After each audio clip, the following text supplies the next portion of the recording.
Thank you for joining me today. Blue Zone Leadership, Expanding Leadership Influence with Gratitude, authored and read by Danita Bai. Gordon and I decided to celebrate our 38th wedding anniversary in Costa Rica. We look forward to hiking the volcanoes, soaking in mineral-rich mud baths, and surfing the waves. Something else also piques my curiosity. Costa Rica has one of the 5 recognized blue zones in the world. Have you heard of a blue zone? Researchers say that people live longer and healthier lives in these regions. They attribute these benefits to distinct factors like a healthy diet, physical activity, and gratitude for community and connection. That third item grabs my attention. What? Gratitude for community and connection helps you live healthier and longer? What's the science behind this phenomenon? Curious, I asked a friendly guide to share his Blue Zone experiences, and he paints a picture of everyday life in his community. 1, he talks enthusiastically about spending time with family and friends. Since they cook their food over an open fire, yes, an open fire, meals take longer to prepare. And after eating, they hang around the table and discuss a whole range of topics. 2, this is where everyone gets a chance to speak. Their opinion is valued, and they use these conversations to develop solid plans to tackle their problems. 3, with their growth mindset, they believe they can achieve more by working together. They share their resources to make plans and create solutions. And 4, our guide shares his faith in God. He views his local congregation as part of his extended family. As I listen to our guide, my excitement grows. This connection is what we need in our businesses and organizations, isn't it? We need a culture where the whole team is engaged and motivated to work together to achieve concrete business results. There's a host of problems we need to tackle. 1, declining revenues due to new technology and AI innovations. 2, weakening margins due to competitive pressure. 3, increasing turnover in long-time top performers. 4, difficulty engaging new employees. And 5, negativity like blame games, excuse making, and a lack of accountability.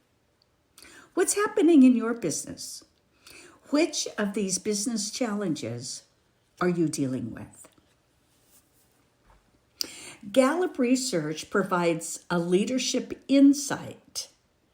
Engagement drops to 30% in Q1. As business leaders, we are aware of the importance of a healthy, engaged, connected workplace. Yet, a recent Gallup study found out in Q1 of 2024, engagement dropped to 30%. 30% among both full and part-time employees. This decline represents 4.8 million fewer employees who are engaged in their work and their workplace. This marks the lowest reported level of engagement since 2013. When engagement declines, your business problems multiply. In addition to the challenges I've just mentioned, many leaders are all too familiar with these disengagement results. 1, shrinking productivity. Disengaged next-gen leaders are less motivated to perform their best, leading to lower overall productivity levels within the organization. 2, declining innovation. A lack of engagement stifles creativity and innovation, hindering your business's ability to adapt and to stay competitive. 3, spreading negativity. Disengagement contributes to a toxic work environment, impacting morale across the entire business. Does this ring a bell? And why is this happening? Gossiping kills engagement, connection, and business results. A single sentence in a leadership book made me gasp. Between our fun vacation activities, I enjoy reading. My friends often ask, Danita, who packs leadership development books when they go on vacation? Well, I do. This time, it's Lessons in Leadership by Rabbi Jonathan Sacks. In one chapter, Sacks describes how in the Torah, the rabbis, or the wise leaders, regard gossiping as one of the worst sins of all. The worst sin? Really? I gasp when I read this sentence. Gossip kills 3 people: the one who says it, the one it is said about, and the one who listens in. Whew, gossiping is a killer. Gossiping kills relationships. It destroys connection, community, and collaboration. Where there's gossiping, you'll hear a lot of CCC behavior. The triple C's. That's what I call it when I hear people criticizing, condemning, and complaining about others. The triple C behavior makes every leadership responsibility more difficult. And those leadership responsibilities include 1, casting vision, articulating a compelling vision that provides direction and guides your team towards a common goal. Leadership responsibility 2, formulating strategy, developing plans and strategies to achieve your vision while leveraging market conditions, a competitive landscape, and internal resources. Leadership responsibility 3, aligning resources, managing resources such as finance, talent, and technology to achieve your strategic objectives. And 4th, leadership responsibility, motivating, cultivating a positive work environment so that your next-gen leaders feel valued and motivated to reach their full potential. The triple C kills a growth mindset. And this is the very asset needed for expanding your leadership and getting concrete business results. I realize that gossiping is one of those toxic behaviors. In contrast to a blue zone culture, it creates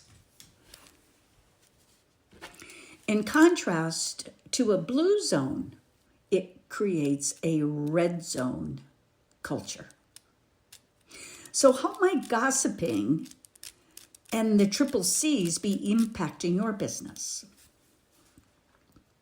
The shocking contrast between blue zone and red zone cultures. On the flight home, I reflect on the connection building behaviors we've seen in Costa Rica. The words of Rabbi Sacks still haunt me.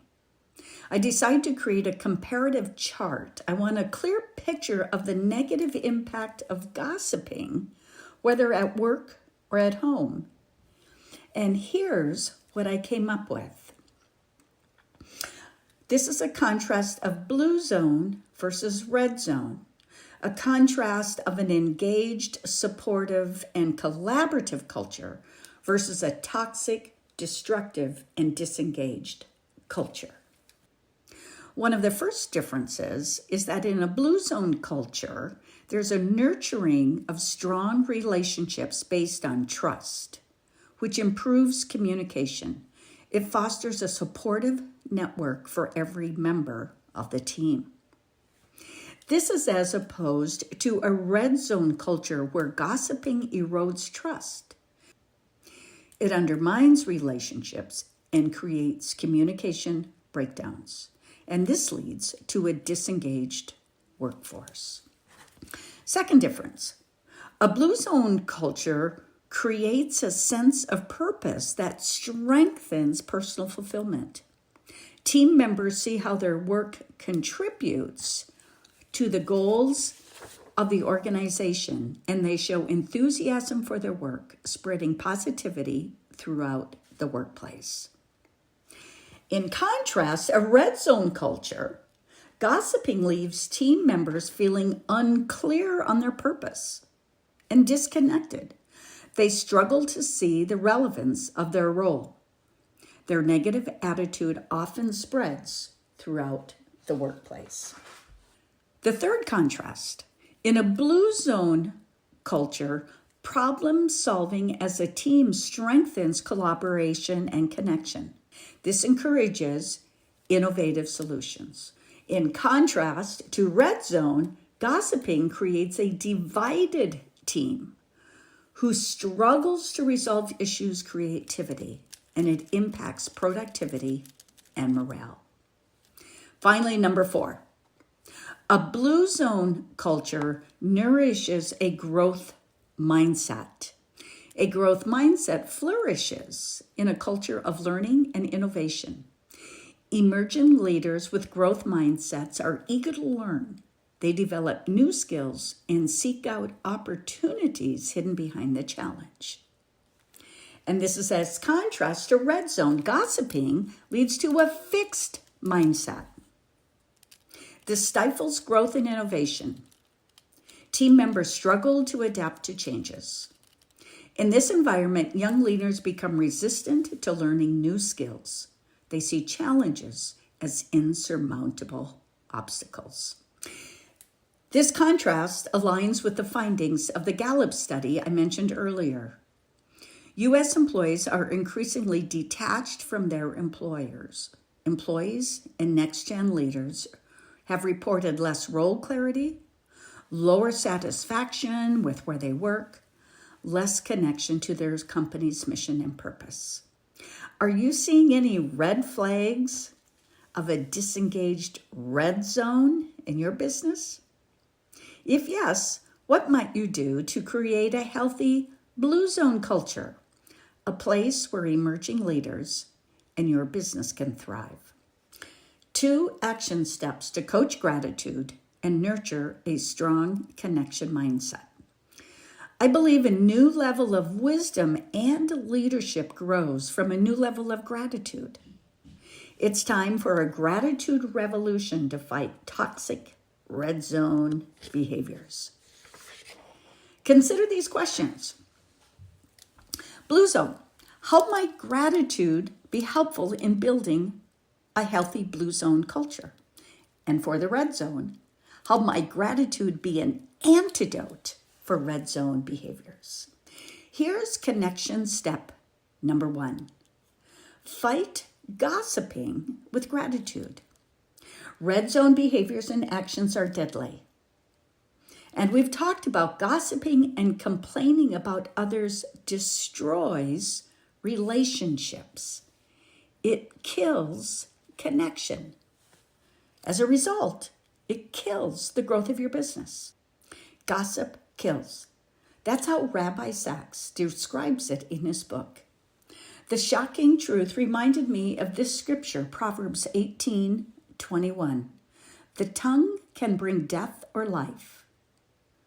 Those who love to talk will reap consequences. So stop red zone behaviors with this positive thoughts exercise. Challenge your next-gen leader to shift their focus from gossiping to gratitude.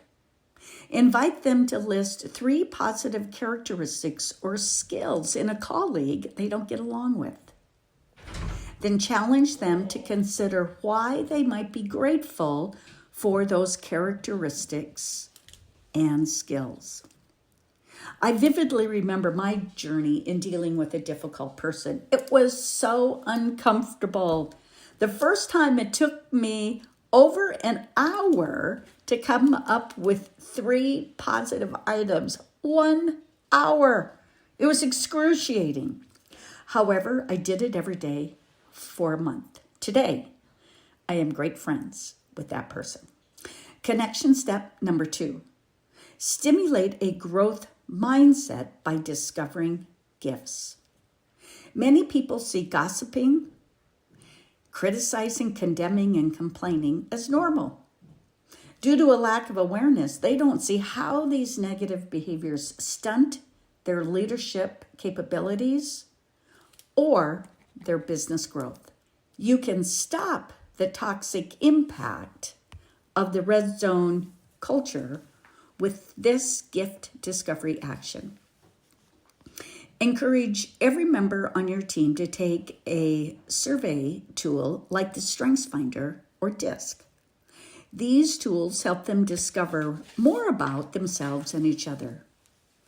Guide them as they learn about both their strengths and areas in need of growth.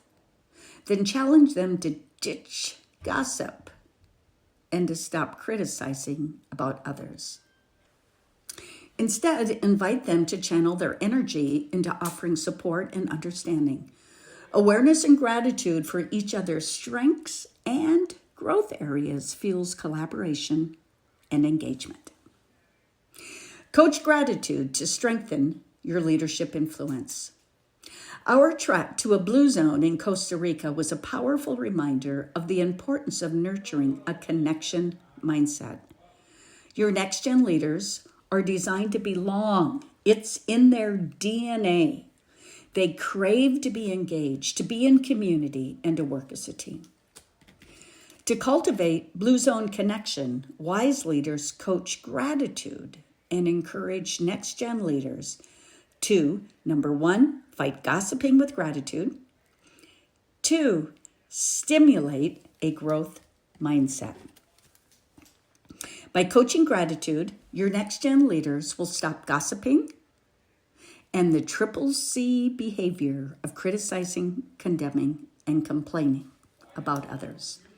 Instead, they become deeply engaged in their work community. They are excited to support you in your leadership responsibilities of casting vision, formulating strategy, aligning resources, and creating a motivational business culture. Your leadership matters now more than ever. Leadership lesson: nurture a connection mindset in your followers by coaching gratitude practices that strengthen all their relationships. And the leadership question: how might gratitude strengthen your connection mindset and your business? Thank you for listening. You're welcome to join our leadership journey. Go to danitaby.com for other resources as well as weekly articles. I also invite you to join me on LinkedIn, where I'm posting regularly. And you can check out my YouTube channel and especially my TEDx talk. It's called Millennials Matter, Stop Complaining and Start Coaching. And we've had over 200,000 views. You're welcome to email me at danita@danitaby.com. Again, thanks for listening.